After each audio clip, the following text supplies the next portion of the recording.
And I think that was the tipping point. In those early days, I'm sure there's a ton of trial and error figuring out this launch process. But where are you, other than just experimenting, like where are you learning? Who are you learning from on how to do this the right way? It was really just monitoring the marketplace and just seeing what people wanted. I mean, I've gotten to a point now where you've seen so many products come to a marketplace. You almost know what's going to do well and what's not, as long as you just look at the trends, right? And what's hot, what's not. Back when I started creating products, WordPress plugins, WordPress themes, those were really, really popular. Now the market has evolved, and now it's more about SaaS, web apps.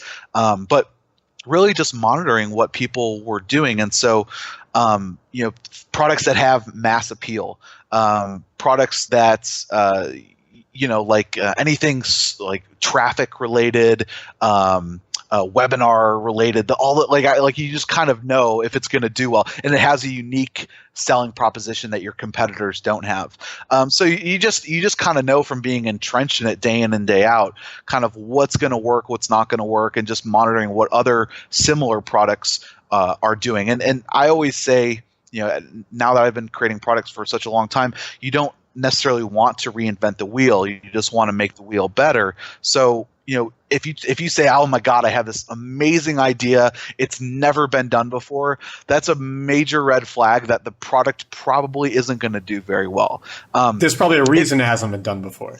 That's exactly right. It's almost impossible to create something so completely unique that, it's going to be the next Facebook, mm-hmm. right? So what I always like to do is create something that has proven to work in a marketplace, but just make it better or build a better mousetrap. Price. Yeah, exactly.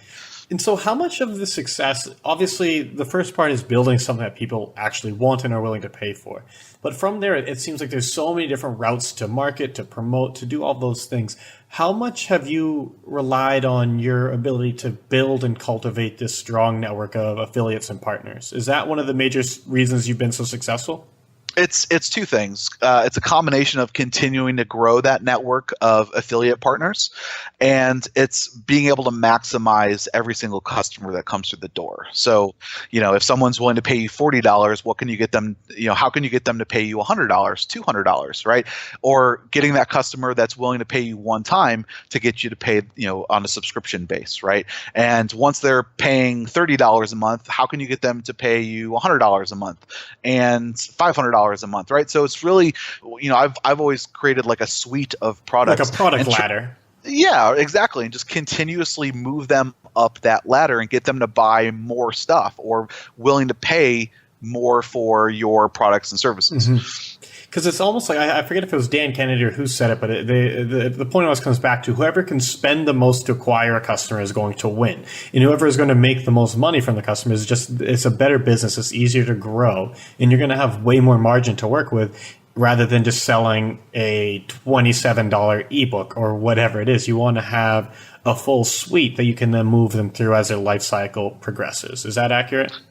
Yeah, exactly. I mean, that's the whole point, right? I mean, if you can make $500 instead of $100 from every customer that comes in the door, what type of opportunity does that make for your business, right? That means you can spend more to acquire the customer because you know that you're going to make more from that customer, right? That allows you to invest into better people in your business, better designers, developers, whoever it may be, right? And then also maybe it's just quality of life stuff, right? Maybe it's just taking more vacations or buying a cool car, whatever, right. Whatever makes you happy. And so